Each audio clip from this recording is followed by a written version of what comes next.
to the Cooler Women's Wellness Tribe, the podcast. Get comfortable or get your walking shoes on and let's get going.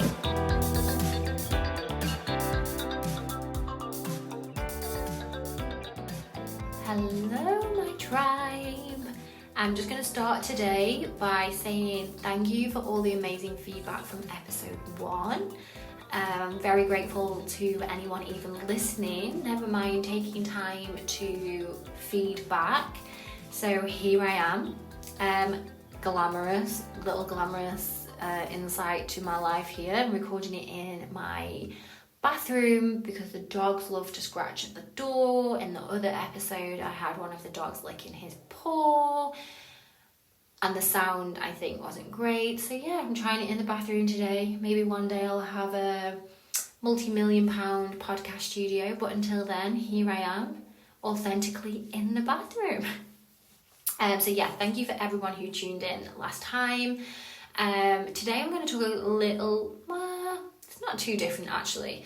A little bit of a history lesson, something that you wouldn't have learnt about in school, I don't think. If you did, let me know because I'd be very interested to hear. I'm going to talk today the overarching theme. So the podcast is called Witch Please. So I'm going to talk a little bit about the history of women, I guess, not a full history. So if you're a historian listening, it's not the full history of women, disclaimer there, just a little bit, so I can link it to our modern lives, link it to where in our modern lives as women we have lost power, or we don't live fully within the power that we could be living in. Over the years of women, as women, there's been lots and lots and lots of changes. Modern day women, so living now in 2023, my life is very different than my grandmother's life would have been.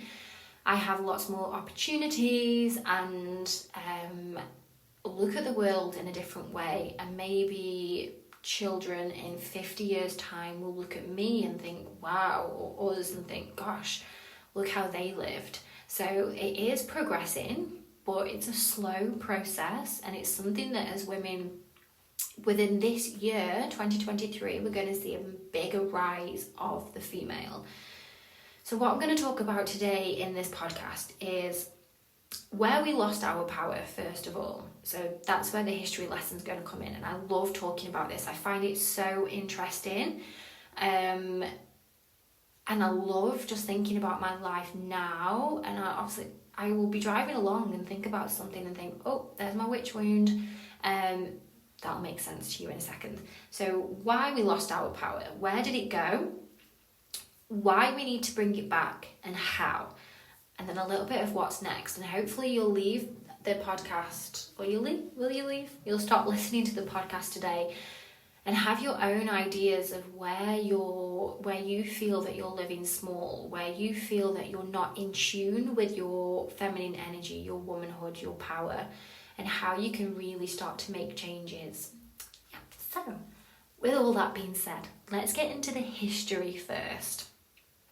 For those of you that listen to the last podcast, you'll hear that I used to be a school teacher, and my degree, my A-levels actually cover English language. And this fun fact that I share a lot of the time, kind of spooky but not spooky because it's the universe, put this fact in my head years and years and years ago, and I talk about it a lot, and I always used to share it in my lessons, and now here I am sharing it on my podcast. I want to talk about the word hysteria, or the word hysterical. Have you ever said that a man was hysterical? No, you probably haven't. Have you ever said that a man suffers from hysteria, or read that a man suffered hysteria in history books or whatever? I'm guessing you haven't. If you have, let me know, because I'd love to hear why. The word hysterical, the hister bit at the start, is actually Latin. It comes from the Latin word hystericus, which means of the womb. Hysteria was actually a condition given to women at the start of the late 18th century, 19th century, if they had any symptoms of neuroticism, if they showed any symptoms of what they called, I'm using inverted commas here, you just can't see my fingers, insane, any dysfunction of their mental health, women were called hysterical. They were told that they were suffering hysteria. Nowadays, it could be postnatal depression, mental health issues, but women then, it was hysteria. They would actually remove their wombs because they felt like this all stemmed from their womb. The removal of the womb is called it's called a hysterectomy. So yes, that has to happen. So I'm not saying that wombs are just taken out. Now we know there's medical reasons, but hundreds of years ago there wouldn't have been a medical reason other than that the woman might have been suffering mental health issues, and they would have removed the womb, hence the name hysterectomy, hysterical. It's all to do with the womb. Another fun word, loony, lunatic. This is also associated with women, although now we do tend to use it a little bit more loosely for both genders, but the word actually comes from the moon, the lunar cycle. And again, hundreds of years ago, and now it's becoming popular again. I hold my own moon circles for women to gather under the full or the new moon. Women would have also used the moon to track their cycles, so knowing that within the 28 days, 30 days, they would have their bleed. Women would gather together then in red tents and celebrate and look after each other. Over time, the importance of this lost its power, and these women would have been called lunatics. So the women that followed the moon were called lunatics. That power of using the moon. So if you think the moon is something, nobody owns the moon. You can't call people mad for using this thing in the sky that is there, that every 28 days has its own cycle. We don't talk about the seasons of the year, like, oh my god, how crazy the seasons of the year, they change. But if women do this, the power of them being able to use the moon to follow this is taken away. Even now, it's a little bit, people are, oh, it's a bit woo-woo, it's a bit witchy. No, it's natural. I digress there, I'm going off on a tangent, I'm going to get back to that. So, settle down for your history lesson now. Where did our power go? So where did the changes start to happen where women went from empowering each other, empowering themselves, using the moon, tracking their cycles, gathering together, looking after each other? Where did these changes happen? So it's roughly between the 1400s and 1700s. If you're a historian and I'm getting the dates wrong, then please feel free to fact check me in the comments, because I'd love to know if you know exact. Women like us, so I'll use me as an example because I would have probably been a chief witch or something. So I follow the moon, I track my cycles, I'm unmarried, I don't have children. I don't have a black cat, but I've had a white cat. Oh, a white cat, a ginger cat, and a tabby cat. I've got dogs. I have my own business, so I don't work for anybody. I don't need to have a man in my life to make money. I have my own money. I read magic books. I can write stories, which I guess podcast is a modern day version of that. I would have been branded a witch. I would have been branded a witch because I don't need to have any male, any man in my life. I would have been seen as too powerful.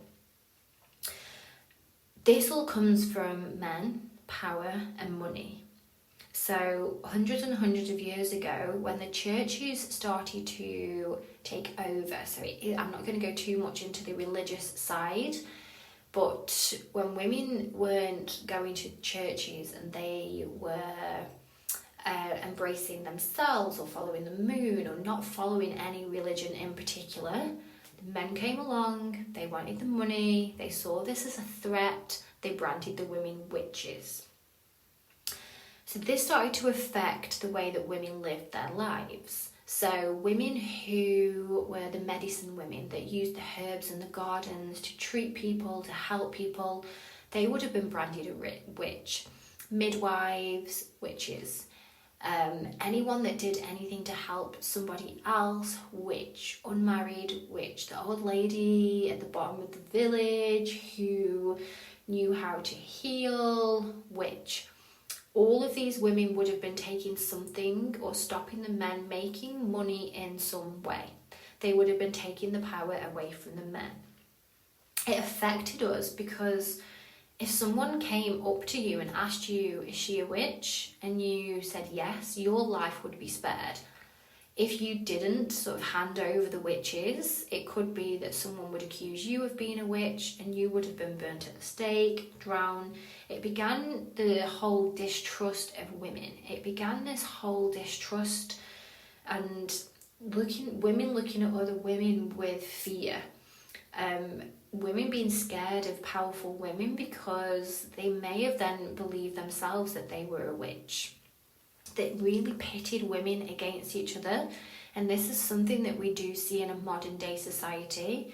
We're very quick as women to judge other women who may seem more powerful or may seem a threat to us, and this is our witch wound. This is us having to protect ourselves. So yes, it's a negative thing to do, but once you have that understanding, you can think, oh, that's just my witch wound coming through. Send her love, whoever it is. If you see a woman and she gives you this instant feeling of threat, because that's what it is, it's a threat. It's not a dislike against her, it's us. We feel threatened by powerful women. Flip it, send her love, wish her well, amazing for her, I can't believe she's doing this, how powerful. And you'll start to see that your whole attitude towards certain women, especially in the modern day in media, we're sort of guided to hate certain women. I'm not going to mention any in my podcast because I don't want to get into trouble, but I'm sure you can all think of a woman that's portrayed in the media and everyone has an eye roll, oh, what's she up to now, and the media portray her as being a little bit crazy, and oh, she's had loads of work done, look at her. Why not just embracing like, wow, look at what amazing things she's done. If she wants to have work done, it's 2023, let her have some work done. If she wants to go out and get drunk and fall out of clubs, go on, have an amazing time. If it's something that you don't want to do, great, you don't have to, but you can still wish her well. So just thinking about how we're sort of forced into this, when we grow up, we see it, and the media has a lot to answer for in our modern society for sort of keeping this witch wound going. So I just want you to now have a little think about your own witch wounds. So are there any times that you think, actually, I don't do that because of a fear of what someone's going to say or someone's going to do? Are there times that you haven't spoken your truth, or you've stayed quiet, or you've not worn a certain dress because of what people might say or what they might think, or you haven't trusted your intuition, even though your intuition is screaming, don't do it, you've still done it because, again, fear of not looking a certain way in society. A few other things that we might do as women, and I know when I put this list together, I was just like, I think I've done all of these things. Our choice of words as women. So some of you might use the word just, like, oh, I'm just a mom, or I just do this, or I'm just a teacher, I'm just a yoga teacher, I'm just, really playing down what we actually are. So think about the words you're using. Have you got your own business? Like, I don't shy away. No, I don't. That's a lie. I'm still getting used to saying that I have my own business. I'm a female business owner. I'm a womanpreneur. And it's not that I shy away, but I feel like people don't see it as the same as when a man does it. So I kind of keep quiet, even though it's an amazing thing. But I know that men that start their own business, like, oh yeah, he's got his own business, it's amazing. As women, we don't get that, and we don't give that to each other either. We tend to really, really praise women when they get engaged and when they get pregnant. When it's something a little bit different and away from that tradition, we don't praise it as much. We're all guilty of it. I'm talking about it now because I'm aware of it, and I know that I've been guilty of it as well. So thinking about your words that you use on yourself and on other people. Next, think about how many unnecessary apologies you give. How many times have you apologised for being a woman? How many times have you said, oh, sorry to disturb you, or oh, sorry, excuse me, or oh, I'm sorry for this, I'm sorry for that? Are we apologising too much? Would a man be apologising in that situation, or would a man just say what he needs to say? And as women, we tend to put I'm sorry in front. We think we're going to lessen the blow. Oh, I'm sorry, but I don't think. Or I'm sorry, I disagree. Would a man put I'm sorry? And if you start to think about the way that men speak and the way that women speak, it's not that men are rude. It's men who just have that confidence behind what they're saying. They don't need to apologise for it. Which leads on as well to letting others take credit. So it could be that you've let someone in your workplace take credit for an idea, or you say something to someone and someone else then passes it off as their own. Again, these are things that we do as women, and we stay quiet, we're polite, and we just let somebody else.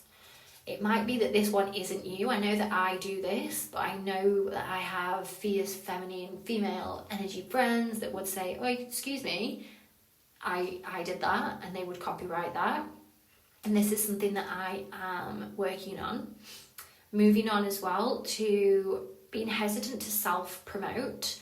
So again, as women, how often do you promote how good you are, how amazing you are? And in meetings and in life, like, we generally don't talk about, oh yeah, I'm really good at this. And if we do, then there's a witch wound where people are like, oh, she's full of herself. Oh, she thinks she's this and she thinks she's that. And we see that as a negative. So self-promotion, confidence, we might say she's arrogant, she loves herself, all these negative things that we use to describe other women, when again, we should be celebrating the fact that in a man's world, we've got these women who are shining bright, and we should be looking up to these women instead of dragging them down. We also, in our relationships, we don't leverage our relationships, and it could be friendships and romantic relationships. So what I mean by that is you probably have relationships in your life that you can think are very one-sided. You give, but when do you ask for help? When do you show that you're vulnerable? And again, it's kind of drilled into us that asking for help is a weakness. We need to hold on to our power. We don't need help to do something. But it's more beneficial, it's more powerful to ask for help, to show that we know what we want and we're going to ask for it. We probably all have those friends that drain your time, and again, as women, we're meant to be not patriarchal, matriarchal, and want to nurture. But when do we have our nurturing? So just thinking about those friendships or relationships where you're being too kind, you're being too nice, and you're allowing people to drain your time and energy because of your fear of upsetting them. Which leads me on to the desire to be liked.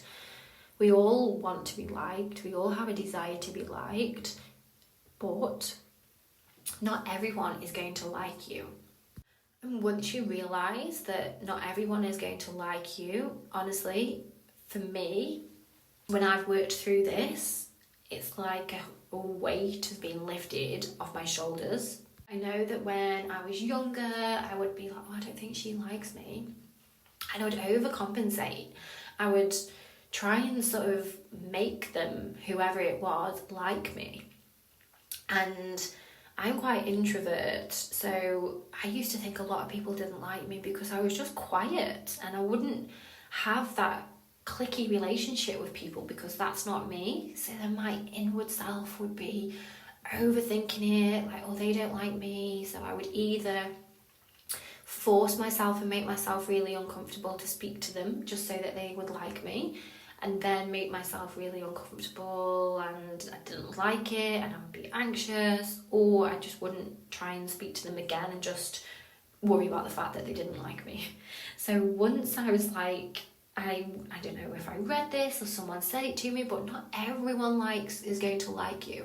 There are a billion people, or however many people, again, fact check, in this world.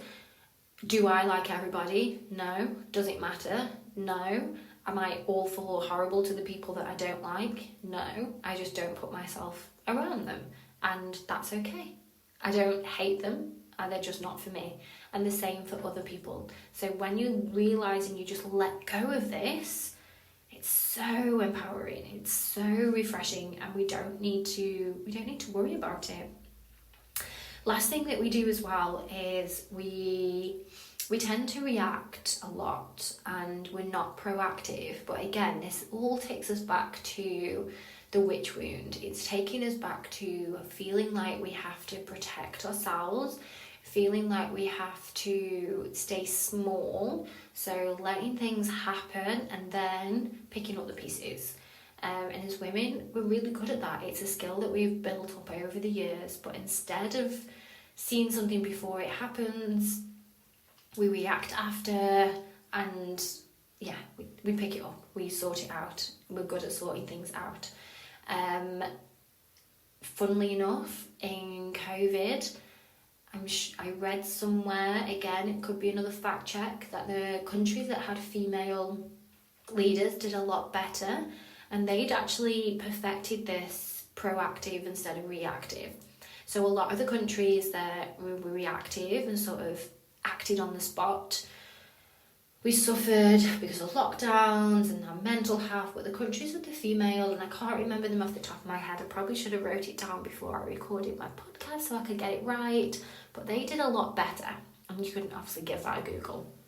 I'm just going to skip over that, but just fun fact, or not fact. So yeah, that is the history lesson. I know I spoke for quite a while then but I find it so interesting that the way that we were treated hundreds of years ago is actually still present today, that we're scared of being called out, of being a witch or hysterical, so we do all of these things to keep ourselves small instead of speaking out. Now the positive is that nowadays we don't have to worry about being burnt at a stake, so we have that one less little thing not to worry about. So how do we start to use this information to grow, to improve your lives and what you're doing now? So one of the first things that you can do is, after this podcast, just go away and just sit quietly and tune into your inner thoughts, tune into your mind, tune into your body. How does your body feel? Are you tired? Are you tired a lot? Is there some things that you can let go of, or some things that you can do? Is there a way that your body wants to move? Do you feel like you need to dance and just let go? Tuning into your soul as well. So when you tune into your mind and your body, your soul sort of gets activated. So what does your soul want? What deep down inside is your soul asking for? Does it want to be quiet? Does it want to start a new hobby, meet new friends, do new things? So just really tuning in and taking action on those. And it could just be something small. You could be listening to this and thinking, oh, I haven't really got anything I want to change, but I want to see my friends more. You want this feminine energy in your life, so take an action on it. And next, linking with tuning into your body is tuning in with your cycle. So I can help you with this if you're unsure. You can listen to the first podcast as I talk about it in the first podcast, but really tuning into where you are in your cycle. By knowing this, you have power over your own body. So for example, now I'm in my spring. So I'm doing my podcast today. I've been live on my socials this morning. I'm going out on my skates later. Got a bit of a sore throat, but my body is ready to go. My soul is ready to go. So I'm doing the things today that light up my soul, what I'm ready to do. As I know this is where I'm at in my cycle. Last Tuesday probably, I definitely came home after my clients and had a nap. Giving myself that power to nap when I need to nap, work when I'm ready to work. And I know that's difficult when you work for someone else, but it doesn't necessarily have to be around your job. It could be your work at home. Can you let something go? Can you ask for help? Can you just get a little bit of power back in your household by saying, I'm not going to do that now. Can someone else do it? I'm going to lie down, or I'm going to for a walk, or I'm going to listen to my favourite podcast with Joanne. Next is tuning into your feminine energy, and I think I'll do a whole podcast on this. But your feminine energy, see that as your creative side, your soft side. We live in a very masculine world, and again, maybe my next podcast I'll talk about feminine and masculine energy. But by tuning into your feminine energy, so by allowing yourself to be soft, I'm going to give you an example. So masculine energy is very structured and very rigid. So when I first became self-employed, female business owner, I had strict to-do lists, times. 1 o'clock I will pee, 2 o'clock I will take a sip of water. It was very structured. I was holding on to this masculine energy that I brought from working in education. The education system is very masculine. You do this on the ball, you sit here, you stand there, you wear this. Your feminine energy is the opposite of that. So what I do now, obviously I have a structure to my day. I can't just turn up to my clients when I feel like it. But for example, today, I've come home from my clients, I have my energy in the car, I was ready to talk and do my podcast, so I'm listening and I'm doing it. So I didn't have this on my to-do list to do today. I decided because I had the energy. If I didn't have the energy, I probably would have sat and made some things for my Instagram, replied to messages, drafted some emails, planned out my group program. Something where I was sat down and I was quiet. So listening to my feminine energy there and allowing me to create when I'm ready to create. And yes, I will do a full podcast on feminine and masculine energy. Everyone has feminine and masculine energy. Men have feminine and masculine energy, women have feminine and masculine energy. It's not anything to do with being camp if you're a man, or butch if you're a woman. It's the energy, nothing to do with the outside. A couple of other things. So coming together and supporting each other. So how can we get our power back, heal these witch wounds simply by coming together? When was the last time you messaged a random girl on Instagram that you don't really know to say, I love your posts? They're so inspiring. When was the last time, unless you were out and you told a girl that she looked good, who is not your friend? Friends don't count. Although, yes, please tell your friends that you love them and they look nice, but other people. Think about how it feels when you get that message, or if you may have never had a message from a girl you don't know that says, oh my God, I love what you're doing, like carry on, or you really inspired me. It's so heartwarming. It feels really homely, it feels really nice, and this is what we should be doing. Women are amazing. We need to tell each other we're amazing all of the time.